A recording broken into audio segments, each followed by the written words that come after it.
નમસ્કાર વિદ્યાર્થી મિત્રો, I am Nikhil Gupta from Shyam classes અને સ્વાગત છે આપ સૌનું આપની સહિયારી યુટ્યુબ ચેનલ શ્યામ ક્લાસીસ ઉપલેટામાં. આજે આપણે ધોરણ 10 વિષય અંગ્રેજી દ્વિતીય ભાષાનો બ્લેક બકનો રીડ 4 ભણશું, યુનિટ 4 ભણશું, જેનું ટાઇટલ છે friendship rainbow forever. Friendship એટલે મિત્રતા અને રેઇનબો એટલે મેઘધનુષ્ય, ફોર એવર એટલે હંમેશને માટે. મિત્રતાનું મેઘધનુષ્ય હંમેશને માટે, આવવાનું ગુજરાતી થાય છે ટાઇટલનું. તો ટાઇટલ ઉપરથી જ તમને ખ્યાલ આવી ગયો હશે કે આ પાઠ મિત્રતા વિશે છે, ફ્રેન્ડશીપ વિશે છે. ખૂબ સરસ પાઠ છે.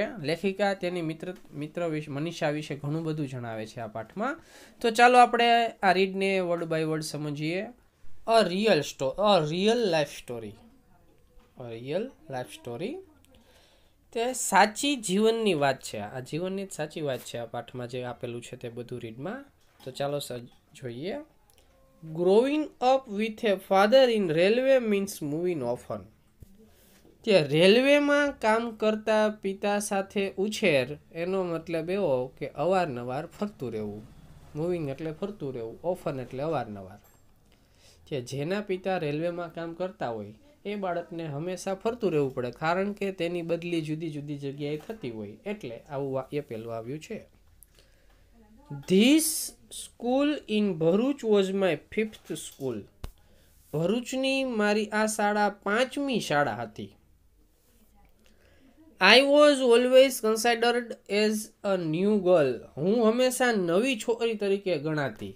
કે હું શાળામાં હંમેશા નવી છોકરી તરીકે જ ગણાતી, કારણ કે તે હંમેશા પિતા સાથે રહેતી અને પિતા હતા તે રેલવેમાં કામ કરતા અને એની બદલી વારંવાર થતી, એટલે સ્કૂલ પણ લેખિકાને બદલાવી પડતી અને નવી નવી સ્કૂલમાં જાય એટલે તેની ગણતરી પણ એક નવી છોકરી તરીકે જ થતી. આગળ જોઈએ. Once or twice I managed to make friends. એક અથવા બે વાર હું મિત્રો બનાવી શકી. એકથી બે વાર જ હું મિત્રો બનાવી શકી. But before we could know each other I had to move a different school again as a new girl. પણ અમે એકબીજાને ઓળખી શકીએ તે પહેલાં જ મારે હંમેશની માફત નવી છોકરીની જેમ બીજી શાળામાં જવું પડતું.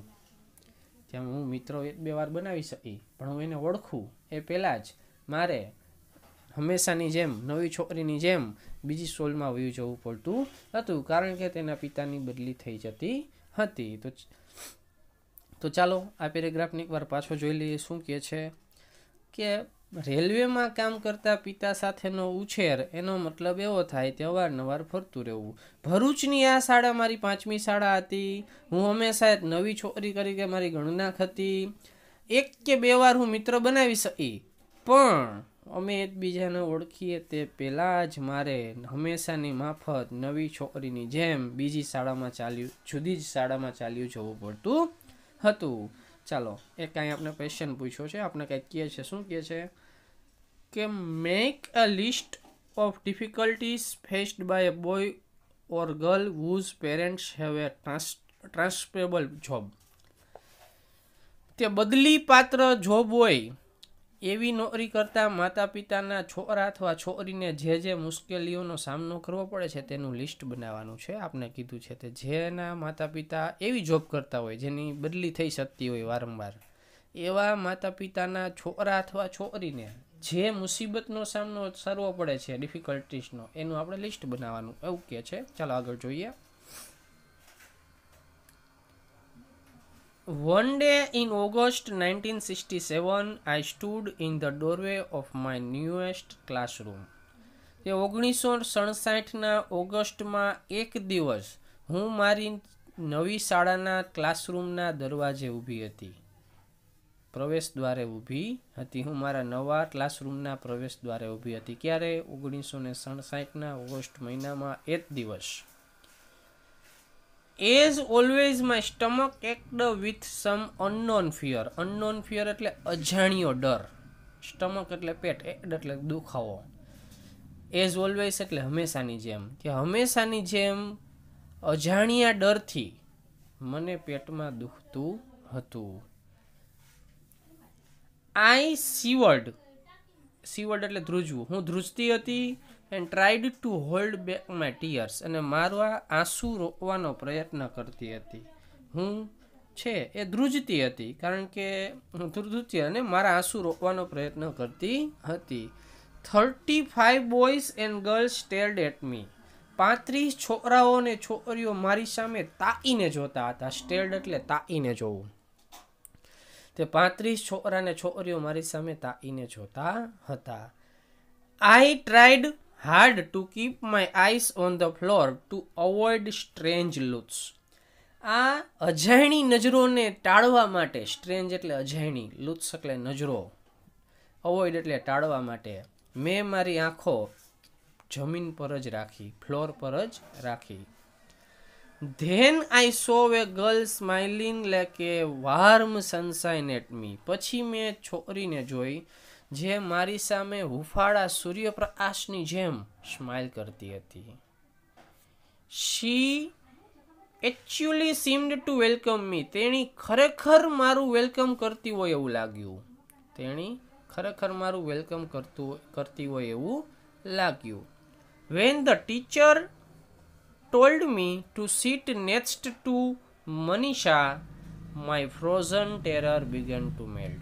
જ્યારે ટીચરે મને મનીષાની પાસે બેસવાનું કીધું ત્યારે મારો થીજી ગયેલો ભય પીગળવા લાગ્યો. ફ્રોઝન એટલે થીજી ગયેલો, ટેરર એટલે ભય, મેલ્ટ એટલે પીગળવું. તે ત્યારે જ મારો જે થીજી ગયેલો ડર હતો, ભય હતો, તે પીગળવા લાગ્યો. એ છોકરી જે સ્માઇલ કરતી હતી લેખિકાની સામે, એનું નામ શું છે? મનીષા. અને ટીચરે એની જ પાસે લેખિકાને બેસવાનું કીધું એટલે આનો જે ડર હતો તે પીગળી ગયો. તો ચાલો આ પેરેગ્રાફને એકવાર પાછું જોઈ લઈએ. શું કહે છે કે 1967ના ઓગસ્ટમાં એક દિવસ મારા નવા ક્લાસરૂમના પ્રવેશ દ્વારે હું ઊભી હતી. અજાણ્યા ડરથી હંમેશની માફત મને પેટમાં દુખતું હતું. હું ધ્રુજતી હતી અને મારા આંસુઓ રોકવાનો પ્રયત્ન કરતી હતી. 35 છોકરાઓ અને છોકરીઓ મારી સામે તાકીને જોતા હતા. તે અજાણી નજરોને ટાળવા માટે મેં મારી નજર જમીન પર જ રાખી. પછી મેં છોકરીને હુંફાળા સૂર્યપ્રકાશની જેમ મારી સામે સ્મિત કરતા જોઈ. તેણી ખરેખર મારું સ્વાગત કરતી હોય એવું લાગ્યું. જ્યારે ટીચરે મને મનીષાની પાસે બેસવાનું કીધું ત્યારે મારો થીસી ગયેલો ડર છે તે પીગળવા લાગ્યો. હાય, આઈ એમ મનીષા. કે હાય, હું મનીષા છું. હર વોઇસ હેડ વાર્મ રિંગ. તેના અવાજમાં માયાળુ રણકાર હતો.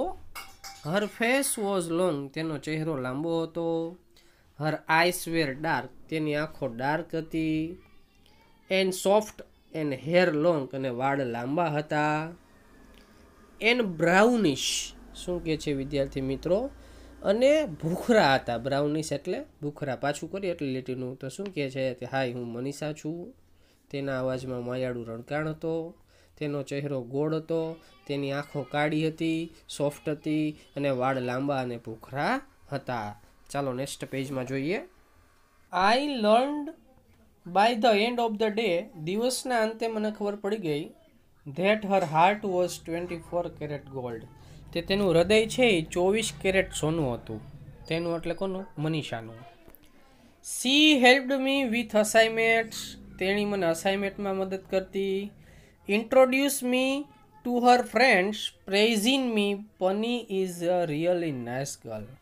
તેણી મારા વખાણ કરતા તેણીની મિત્રો સાથે મારો પરિચય કરાવતી. તે પની ખરેખર જ સારી છોકરી છે. On the very first day an unspoken promise had been made. પહેલા જ દિવસે વણકહ્યું વચન અપાઈ ગયું હતું. અનસ્પોકન એટલે વણકહેલું. Manisha and I knew we would be best friend. Manisha અને મને ખબર હતી તમે શ્રેષ્ઠ મિત્રો બનશું. ચાલો એક ફેરે આ ફકરાને પણ પાછો જોઈ લઈએ કે પહેલા જ દિવસના અંતે મને ખબર પડી ગઈ તે તેણીનું હૃદય છે તે 24 કેરેટ સોનું હતું. તેણી મને અસાઇનમેન્ટમાં મદદ કરતી. મારા વખાણ કરીને તેણીના મિત્રો સાથે મારો પરિચય કરાવતી. તે પની ખરેખર જ સારી છોકરી છે. પહેલા જ દિવસે વણકહેલું વચન અપાઈ ગયું હતું. મનીષાને મને ખબર પડી ગઈ હતી તમે શ્રેષ્ઠ મિત્રો બનશું. ચાલો નેક્સ્ટ પેરેગ્રાફ જોઈએ. Both of us would always move together out on the silent railway track or in the garden behind the school. કે અમે બંને સાથે શાંત રેલવેના પાટા ઉપર અથવા શાળાની પાછળ આવેલા બગીચામાં જતા. We explore the forest in the vacation. વેકેશનમાં અમે જંગલોમાં ભમતા. Did camping on Mount Abu અને માઉન્ટ આબુમાં કેમ્પિંગ કરતા, માઉન્ટ આબુમાં રોકાતા.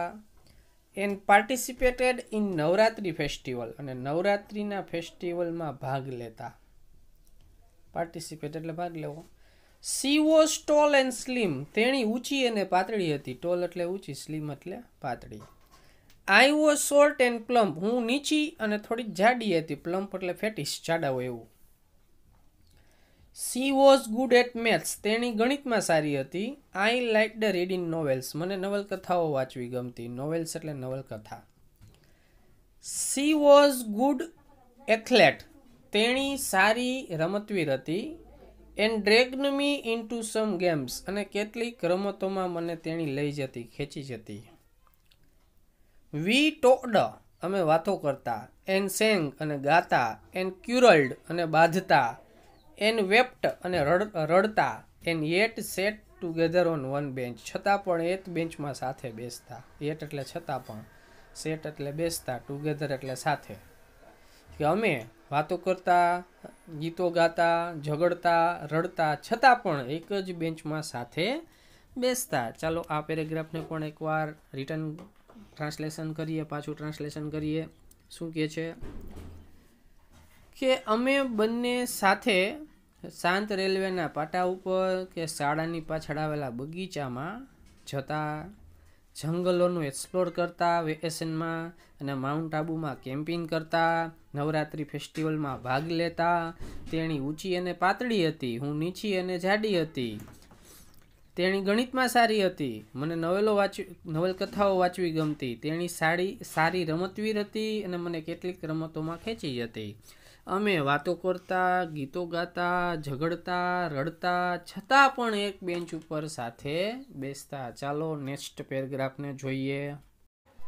3 years flew away.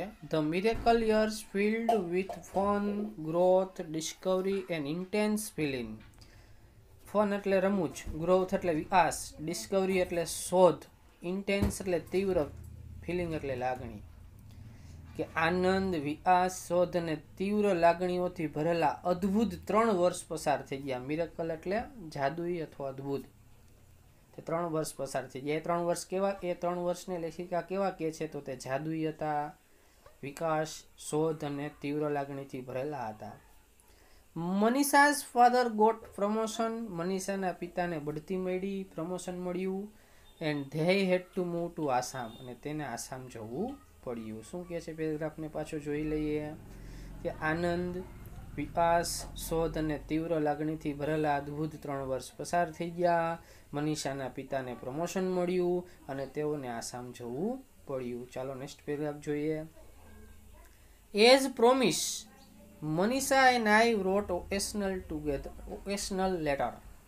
તે વચન આપ્યા મુજબ, એઝ પ્રોમિસ્ડ એટલે વચન આપ્યા મુજબ, મનીષાને હું પ્રસંગોપાત પત્રો લખતી. ઓકેશનલ એટલે પ્રસંગોપાત. તે પ્રસંગોપાત હું અને મનીષા છે એ લેટરો લખતી. Long distance phone calls were out of question in those days. તે દિવસોમાં, એ જમાનામાં લાંબા અંતરના ટેલિફોન કરવાનો તો કોઈ પ્રશ્ન જ નહોતો. એટલે ત્યારે લાંબા અંતરના ટેલિફોન કરવા બહુ મુશ્કેલ હતા અથવા થતા નહીં. એટલે તે ફોન ન કરી શકતી મનીષાને, અથવા મનીષા તેણીને ન કરી શકતી. પણ ઓપ્શનલ એટલે પ્રસંગોપાત પત્રો એકબીજાને લખતા. હર લાસ્ટ લેટર કેમ when I was in TY BSc. કે જ્યારે હું TY BScમાં હતી ત્યારે તેણીનો છેલ્લો પત્ર આવ્યો. She had fallen in love with a daughter. તેણી એક ડોક્ટરના પ્રેમમાં પડી હતી. She married him. તેણી તેને પરણી ગઈ. And had just given birth to a beautiful baby girl. અને સુંદર મજાની છોકરીને જન્મ પણ આપ્યો હતો. તો ચાલો આ પેરેગ્રાફને પણ પાછો જોઈએ. તે વચન આપ્યા મુજબ હું અને મનીષા પ્રસંગોપાત પત્રો લખતી. લાંબા અંતરનું ડિસ્ટન્સ હોય ત્યાં એ જમાનામાં લાંબા અંતરના ડિસ્ટન્સે ફોન કરવાનો કોઈ પ્રશ્ન જ નહોતો. તેણીનો છેલ્લો પત્ર ત્યારે આવ્યો જ્યારે હું TY BScમાં હતી. તેણી ડૉક્ટરના પ્રેમમાં પડી હતી અને તેણી તેને પરણી ગઈ અને સુંદર મજાની દીકરીને જન્મ આપ્યો હતો. ચાલો નેક્સ્ટ પેરેગ્રાફ જોઈએ. I wrote back immediately but didn't get any answer. મેં તરત જ તેને પત્ર લખ્યો પણ કોઈ આન્સર મળ્યો નહીં, કોઈ જવાબ મળ્યો નહીં. I wrote again and again. મેં વારંવાર લખ્યો. again and again એટલે વારંવાર. Finally my letters were written with a stamp address unknown. કે છેવટે મારા પત્રો છે તે પાછા ફરવા લાગ્યા એવા સિક્કા સાથે તે સરનામું અજાણ્યું છે. તે સરનામું અજાણ્યું છે એવા સિક્કા લાગી અને મારા પત્રો પાછા ફરવા લાગ્યા. How I worried about her. મને તેણીની વિશે કેટલી ચિંતા થતી. To be married at the age of 19 and have a baby. તે 19 વર્ષે મેરેજ કરી લેવાને બાળક પણ હોવું. I knew she would be a wonderful mother. હું જાણતી હતી કે તેણી એક અદ્ભુત માતા બનશે. ચાલો આ પેરેગ્રાફને પણ એકવાર પાછો જોઈએ. શું કહે છે કે મેં તરત જ તેને પત્ર લખ્યો પણ કોઈ જવાબ મળ્યો નહીં. મેં વારંવાર લખ્યો. છેવટે મારા પત્રો એવા સિક્કા સાથે પાછા ફરવા લાગ્યા તે સરનામું અજાણ્યું છે. મને તેણીના વિશે કેટલી ચિંતા થતી. 19મી વર્ષે લગ્ન કરી લેવાને બાળક હોવું. હું જાણતી હતી કે તેણી એક અદ્ભુત માતા બનશે. I got my MSc degree. મેં મારી MScની ડિગ્રી મેળવી લીધી હતી. Worked as a lecturer. અને લેક્ચરર તરીકે કામ કરતી હતી. And got married. અને મેરેજ કરી લીધા હતા. લેખિકાએ હવે મેરેજ પણ કરી લીધા હતા. MScની ડિગ્રી મેળવી લીધી હતી. લેક્ચર તરીકે કામ કરતી હતી. My children grieve up. મારા બાળકો મોટા થઈ ગયા. Went to college. કોલેજમાં ગયા. And my daughter was now A mother. હવે તો મારી દીકરી પણ માતા બની ગઈ હતી. લેખિકાની દીકરી પણ હવે માતા બની ગઈ હતી. એટલા બધા વર્ષો પસાર થઈ ગયા. I often talk about my friendship with Manisha. હું અવારનવાર મારી મિત્ર મનીષા સાથેની મૈત્રીની વાતો કરતી, ફ્રેન્ડશિપની વાતો કરતી. આટલા વર્ષો થઈ ગયા છતાં પણ લેખિકા તેની જે બાળપણની મિત્ર છે મનીષા તેના વિશે અવારનવાર વાતો કરતી. My family members new all about my best friend. મારા ફેમિલીના મેમ્બર્સ છે, મારા કુટુંબના જે સભ્યો છે તે મારી બેસ્ટ ફ્રેન્ડ વિશે બધું જ જાણતા હતા. ચાલો એકવાર પાછું જોઈ લઈએ શું કહે છે. તે મેં MScની ડિગ્રી મેળવી લીધી હતી. લેક્ચરર તરીકે કામ કરતી હતી. મેરેજ થઈ ગયા. મારા બાળકો મોટા થઈ ગયા. કોલેજે ગયા. હવે મારી દીકરી પણ માતા બની ગઈ હતી. હું અવારનવાર મનીષા સાથેની ફ્રેન્ડશિપની વાતો કરતી. મારા કુટુંબના સભ્યો મારી બેસ્ટ ફ્રેન્ડ વિશે બધું જ જાણતા. ચાલો આગળ જોઈએ. On a hot day of April 2005 the telephone rang. તે 2005ના એક ખૂબ જ ગરમ દિવસે ટેલિફોન રણક્યો. રેંગ એટલે રણકવું, એટલે ટેલિફોનની રિંગ વાગી. Is it Panni? શું પન્ની છે? જેણે ટેલિફોન કર્યો તો તેણે ફોનમાં પૂછ્યું તે શું પન્ની છે? યસ, હા. લેખિકાએ જવાબ આપ્યો હા છે. Is it Panni Bhatia? શું પન્ની ભાટિયા છે? યસ, હા છે. Is this Panni Bhatia the Bharuchwala? શું પન્ની ભાટિયા ભરૂચવાલા છે? Who are you? I roared. હું ભડકી ગઈ તે ભાઈ તમે કોણ છો? This is your Manisha. હું છું તારી મનીષા. આ છે તારી મનીષા. આટલા વર્ષો પછી લેખિકાને મનીષાનો ફોન આવે છે. શું કહે છે તે 2005ના ગરમ દિવસે ટેલિફોન રણક્યો. શું પન્ની છે? કે હા. શું પન્ની ભાટિયા છે? કે હા. શું પન્ની ભાટિયા ભરૂચવાલા છે? તે મેં ભડકીને પૂછ્યું કે તમે કોણ છો? તો તે હું છું તારી મનીષા. તો આ છે તારી મનીષા. આટલા બધા વર્ષો પછી મનીષાનો કોલ લેખિકાને આવે છે. ચાલો નેક્સ્ટ પેજમાં જોઈએ શું થાય છે આગળ. How would Panni react? Panni કેવો પ્રતિભાવ આપશે? આપને પૂછે છે આટલા બધા વર્ષો પછી મનીષાનો કોલ આવ્યો છે, તે મનીષાને આટલા બધા વર્ષો ખૂબ જ યાદ પણ કરતી અને હવે અચાનક કોલ આવ્યો છે તો તે કેવો પ્રતિભાવ આપશે એ આપને પૂછે છે પ્રશ્ન. જોઈએ કેવો આપે છે. આઈ સ્ક્રીમ્ડ એટલે મેં ચીચિયારી પાડી. સ્ક્રીમ્ડ એટલે ચીચિયારી પાડી. I was in the balcony, હું બાલ્કનીમાં હતી. And the entire town must have heard me, અને આખા શહેરે મને સાંભળી જ હોવી જોઈએ. ડાન્સિંગ અરાઉન્ડ, ગોળ ગોળ ડાન્સ કરવા લાગી. The jumping up and down, ઊંચા નીચા કૂદકા મારવા લાગી. I shouted out of joy, અને મેં હર્ષભેર બૂમ પાડી, આનંદથી બૂમ પાડી.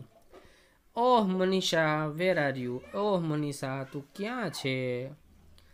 Do you think why her eyes were wet, શું તમે વિચારો છો તે શા માટે તેણીની આંખમાં આંસુ આવ્યા હશે? ચાલો આ પેરેગ્રાફને પણ પાછો જોઈ લઈએ કે મેં ચીચિયારી પાડી, હું બાલ્કનીમાં હતી, સમગ્ર શહેરે મારા અવાજ સાંભળ્યો જ હશે. આજુબાજુમાં ગોળ ગોળ ડાન્સ કરવા લાગી, ઊંચા નીચા કૂદકા માર્યા, હર્ષભેર બૂમ પાડી. ઓહ મનીષા, તું ક્યાં છે? બિફોર 35 years વી હેડ સેડ ગુડ બાય, 35 વર્ષ પહેલાં અમે ગુડ બાય કીધું હતું. સી હેડ ફાઉન્ડ મી, તેણીએ મને શોધી કાઢી હતી. સી વોઝ ઇન સ્વીડન, તેણી સ્વીડનમાં હતી.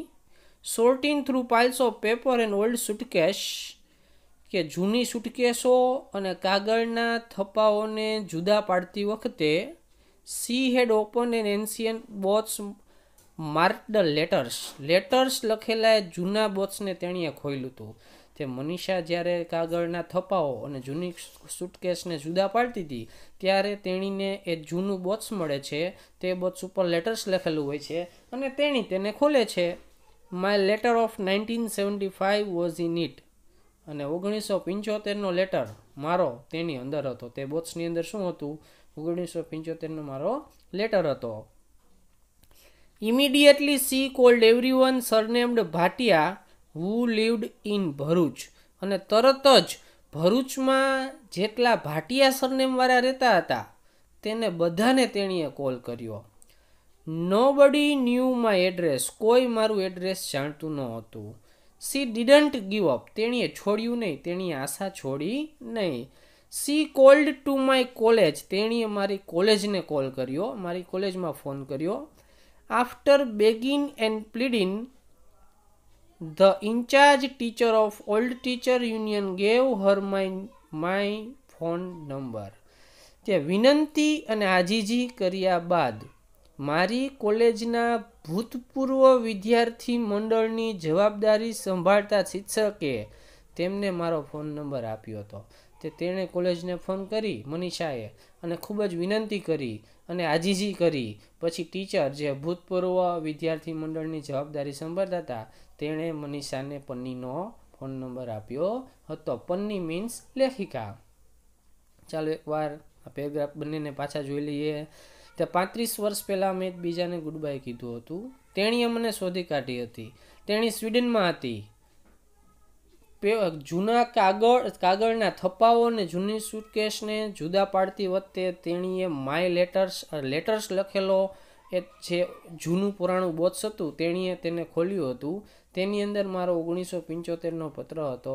તરત જ તેણીએ ભરૂચમાં રહેતા ભાટિયા સરનેમવાળા દરેકને કોલ કર્યો, પણ કોઈને મારા એડ્રેસની ખબર નહોતી. તેણીએ આશા છોડી નહીં, તેણીએ મારી કોલેજને કોલ કર્યો અને ખૂબ જ આજીજી અને વિનંતી બાદ ભૂતપૂર્વ વિદ્યાર્થી મંડળની જવાબદારી સંભાળતા શિક્ષકે મારો નંબર તેણીને આપ્યો હતો. ચાલો આગળ જોઈએ. Will this story have a happy or a sad end? Sad one, તે શું આ વાતનો સુખદ આવશે તે દુઃખદ? Why do you believe so, અને તમે આવું શા માટે માનો છો? તે આ વાર્તાનો અંત છે એ સુખદ આવશે તે દુઃખદ, અને તમે એવું શા માટે માનો છો? આપણને પ્રશ્ન પૂછવામાં આવ્યો છે. તો ચાલો જોઈએ શું આવે છે વાર્તાનો અંત. In Diwali vacation Manisha and her husband Ashok came to India. દિવાળીના વેકેશનમાં મનીષા અને તેનો પતિ અશોક ઇન્ડિયા આવ્યા. They spent a few days with us in Anand. તેઓએ આણંદમાં અમારી સાથે થોડા દિવસો પસાર કર્યા. સ્પેન્ટ એટલે પસાર કરવા. My Manisha looked exactly the same. મારી મનીષા પેલા જેવી જ દેખાતી હતી. She was overflowing with the same warmth and love. તેણી પેલાની જેમ જ ઉષ્મા અને પ્રેમથી છલકાતી હતી. વાર્મથ એટલે ઉષ્મા, લવ એટલે પ્રેમ, ઓવરફ્લોઈંગ એટલે છલકાવું. She missed me as much as I missed her. મેં તેણીને જેટલી મિસ કરી, યાદ કરી, તેટલી જ તેણીએ પણ મને મિસ કરી હતી. She had faced difficult time. તેણીએ મુશ્કેલ સમયનો સામનો કર્યો હતો. But as always had managed to find good in life. પણ હંમેશાની જેમ જીવનમાં સુખ તેણે શોધી કાઢ્યું હતું, જાળવી રાખ્યું હતું. 24 carat gold does not get rusted. You know. તમે જાણો જ છો ને કે 24 કેરેટના સોનાને કાટ લાગતો નથી. And now we are together again, best friend for ever. અને હવે અમે બંને પાછા સાથે છીએ, શ્રેષ્ઠ મિત્રો હંમેશને માટે. તો ચાલો એકવાર પાછું જોઈ લઈએ શું કહે છે. તે દિવાળીના વેકેશનમાં મનીષા અને તેનો પતિ અશોક ઇન્ડિયા આવ્યા. તેઓએ થોડા દિવસો આણંદમાં મારી સાથે પસાર કર્યા. મારી મનીષા જેટલી સેમ પહેલાં જેવી જ દેખાતી હતી. તેણી ઉષ્મા અને પ્રેમથી છલકાતી હતી. મેં જેટલી તેણીને મિસ કરી કેટલી જ તેણીએ પણ મને કરી હતી. તેણીએ મુશ્કેલ સમયનો સામનો કર્યો હતો પણ જીવનમાં સુખ શોધી કાઢ્યું હતું. તમને ખબર જ છે ને કે 24 કેરેટના સોનાને ક્યારેય કાટ લાગતો નથી. અને હવે અમે શ્રેષ્ઠ મિત્રો, બેસ્ટ ફ્રેન્ડ્સ પાછા એકબીજાની સાથે છીએ હંમેશને માટે. ચાલો આગળ જોઈએ. પોએમ એટલે એક પોએમ આપેલી છે, મિત્રતા વિશે છે. આજે યુનિટ છે તે મિત્રતા વિશે છે. તો સરસ મજાની એક પોએમ પણ એ મિત્રતા વિશે આપેલી છે, જેનું ટાઇટલ છે you have got a friend. તને એક મિત્ર મળ્યો છે, અથવા તારે એક મિત્ર છે. એવા ટાઇટલ નીચે એક સરસ મજાની પોએમ આપેલી છે. તો ચાલો તેને જોઈએ શું કહે છે. પોએમમાં ફર્સ્ટ લાઈન શું કહે છે? તો એમ કહે છે કે when you are down and trouble. કે જ્યારે તું હતાશ હોય અને મુસીબતમાં હોય. ડાઉન એટલે હતાશ, ટ્રબલ એટલે મુસીબતમાં. કે જ્યારે તું હતાશ હોય, મુસીબતમાં હોય. એન્ડ યુ નીડ સમ લવિંગ કેર. અને જ્યારે તારે પ્રેમાળ સંભાળની જરૂર હોય. જ્યારે તું હતાશ હોય, મુસીબતમાં હોય, તારે પ્રેમાળ સંભાળની જરૂર હોય. And nothing is going to right. અને કશું જ સારું ન થઈ રહ્યું હોય, ત્યારે close your eyes and think of me. ત્યારે તું આંખો બંધ કરી અને મારા વિશે વિચાર કરજે. And soon I will be there. અને હું તરત જ ત્યાં આવી જઈશ. To brighten up even your darkest night. તારી અંધારી રાતને અંજવાળાશ આપવા માટે, તારી અંધારી રાતને પણ અંજવાળી બનાવી દેવા માટે હું ત્યાં પહોંચી જઈશ. You just call out my name. તું માત્ર મારા નામનો સાદ પાડજે. એન્ડ યુ નો વેર આઈ એમ. અને તને ખબર જ છે કે હું ક્યાં છું. I will come running to see you again. હું તને મળવા માટે દોડી આવીશ. શું કહે છે પોએમમાં? તે જ્યારે તને કંઈ પણ મુસીબત પડે, કંઈ પણ સારું ન થઈ રહ્યું હોય તારા જીવનમાં, ત્યારે તું માત્ર મને સાદ પાડજે. હું દોડીને તેને મળવા આવીશ અને તારા જીવનમાં જે અંધારી રાતો છે તેને અંજવાળી બનાવી દઈશ. ચાલો નેક્સ્ટ પેજમાં શું કહે છે તે જોઈએ. વિન્ટર, સ્પ્રિંગ, સમર ઓર ફોલ. શિયાળો હોય, વસંત ઋતુ હોય, ઉનાળો હોય કે પાનખર ઋતુ હોય. વિન્ટર એટલે શિયાળો, સ્પ્રિંગ એટલે પાનખર ઋતુ, સમર એટલે ઉનાળો, સ્પ્રિંગ એટલે વસંત ઋતુ, સમર એટલે ઉનાળો અને ફોલ એટલે પાનખર ઋતુ. All you have to do is call. તારે માત્ર સાદ જ પાડવાનો છે. And I will be there. અને હું ત્યાં હઈશ. You have got a friend. તારે એક મિત્ર છે. શું કહે છે કે શિયાળો હોય, વસંત ઋતુ હોય, ઉનાળો હોય કે પાનખર હોય, તારે તો માત્ર એક સાદ જ પાડવાનો છે અને હું ત્યાં હઈશ, કારણ કે તારે એક મિત્ર છે. If the sky above you gross dark and full of clouds. તે જ્યારે તારા ઉપરનો આકાશ ઘેરાવા લાગે અને ઘણા બધા વાદળા હોય, વાદળાઓથી ભરેલું હોય. And that told north wind begins to blow. અને ઉત્તરનો જોરદાર પવન ફૂંકાવા લાગે. Keep your head straight, head together. ત્યારે તારા મનને મક્કમ રાખજે. And call my name out loud. અને જોરથી મને સાદ પાડજે. Soon you will hear me, તરત જ તું મને સાંભળીશ. નો ઇન એટ યોર ડોર, તારા દરવાજાને ખખડાવતો. And I will be there, અને હું ત્યાં હઈશ. You have got a friend, તારે એક મિત્ર છે. શું કહે છે? તે શિયાળો હોય, ઉનાળો હોય, ચોમાસું હોય, પાનખર ઋતુ હોય, ગમે તે ઋતુ હોય, તારે તો સાદ જ પાડવાનો છે. ભલે તારા આકાશમાં વાદળો ઘેરાવા લાગે, એટલે તે મીન્સ કે ભલે તારા જીવનમાં મુસીબત હોય, ભલે જોરથી પવન ફૂંકાતો હોય, ગમે તે પોઝિશન હોય, તું જોરથી માત્ર મને હાથ પાડજે, હું ત્યાં હઈશ અને તરત જ તારો દરવાજો ખખડાવતા તું મને સાંભળીશ, કારણ કે તારે એક મિત્ર છે. ખૂબ સરસ પોએમ છે. આમ તો આપણે સ્ટાન્ડર્ડ 10થમાં જે બ્લેક બુકમાંથી પૂછાય છે તે પેરેગ્રાફમાંથી જ પ્રશ્નનો જવાબ પૂછાય છે. એટલા માટે આ પોએમમાંથી પ્રશ્ન પૂછાવાના ચાન્સીસ મોટા ભાગે છે નહીં. છતાં પણ સરસ હતી પોએમ, એટલે તમને ભાષાંતર કરાવી દીધું. આશા રાખું છું કે આ સરસ મજાનો ફ્રેન્ડશિપ વિશેનો જે રીડ છે એ તમને સરસ રીતે સમજાઈ ગયો હશે. જો કોઈ પણ જાતનો પ્રશ્ન તમને હોય આ રીડમાં પણ, તો તમે મને કોમેન્ટ બોક્સમાં મોકલજો, એનું હું સોલ્યુશન કરીશ. અને તમે આપણી ચેનલને સબસ્ક્રાઈબ કરી જ લીધી હશે. જો ના કરી હોય તો કરી અને બેલનું બટન પણ દબાવી દો, જેથી આવા ને આવા સરસ મજાના વિડીયો તમને મળતા રહે. આભાર, ધન્યવાદ, થેન્ક યુ.